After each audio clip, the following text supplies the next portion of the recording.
Ako po si Andres Siakat, pero mas kilala po ako sa Andy.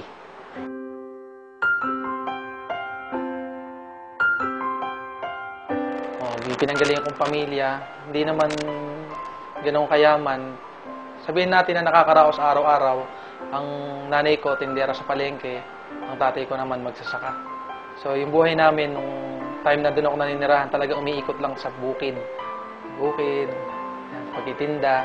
So doon ako nabuhay. Sa pag-aaral, bali nakatapos din ako nung pag-aaral na Electronics and Communication Engineering.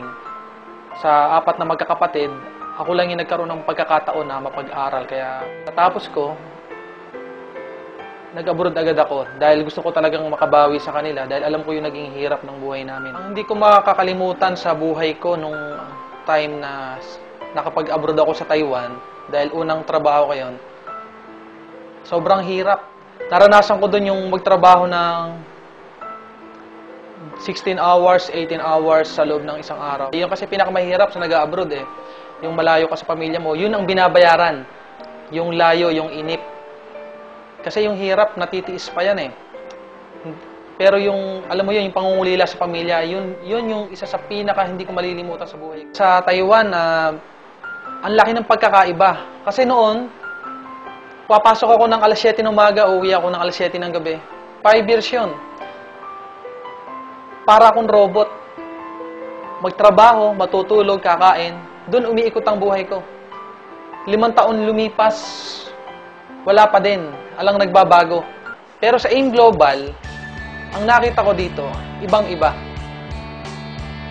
Kasi dito sa AIM Global, darating pagkakataon, nakamukha na nangyari sa akin, na kahit talaga wala ka nang ginagawa, pwede ka pa rin kumita. Sa 8 months, nailabas ko yung first car ko rito, yung pick-up na nabili ko nung una. At after 2 years, nabili ko na yung bago kong kotse, yung Hyundai Accent na ginagamit ko ngayon.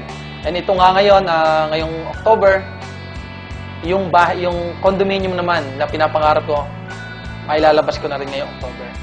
Pag ako pupunta sa ibang bansa, alam na alam ko magtatrabaho ko. Pero dito sa AIM Global, grabe na nangyari sa akin. Pumupunta ako sa ibang bansa, Hong Kong, Singapore, Thailand, Malaysia. Pumupunta ako hindi para magtrabaho. Pumupunta ako ngayon para mamasyal, para magnegosyo. Ganun kaganda yung AIM Global. 1, 2, 3. I know you want me. You know I want you. I know you want me. You know I want you. I know you want me. You know I want you. I know you want me. You know I want you. 1, 2, 3, 4. 1, 2, 3, 4. Rumba. Ella quiere su rumba. Rumba. Ella quiere su rumba. Si es verdad que tú eres guapa, yo te voy a poner a gozar. Tú tienes la boca grande, dale, ponte a jugar. 1, 2, 3, 4. 1, 2, 3, 4. Sa company, sapagkat sa nangyari sa buhay namin, sa aming mag-asawa, na nakasama ko siya ng lagi na, hindi kamukha dati na pinupunta ko pa siya sa Singapore. Pero dahil nga sa laki na kinikita ko na din, nagawa ko na yung pauwi siya dito. Yun ang isang bagay na hindi ko makakalimutan sa kumpanya. Very thankful talaga ako sa AIM Global dahil now magkasama na kami ng asawa ko. Kasi before, nagtatrabaho ko bilang nurse sa bansang Singapore. So sa aming bago-bago pa lang mag-asawa, ang mahirap doon yung naghihiwalay kami dahil kailangan ko magbalik ng Singapore para ituloy ko yung trabaho ko doon. Sa AIM Global, sa mga bumubuo, sa mga may-ari, maraming salamat po sa inyo po na ginawa sa amin. Dahil po sa inyo, nabago po ang buhay po namin. Maraming salamat po. Mabuhay po ang AIM Global.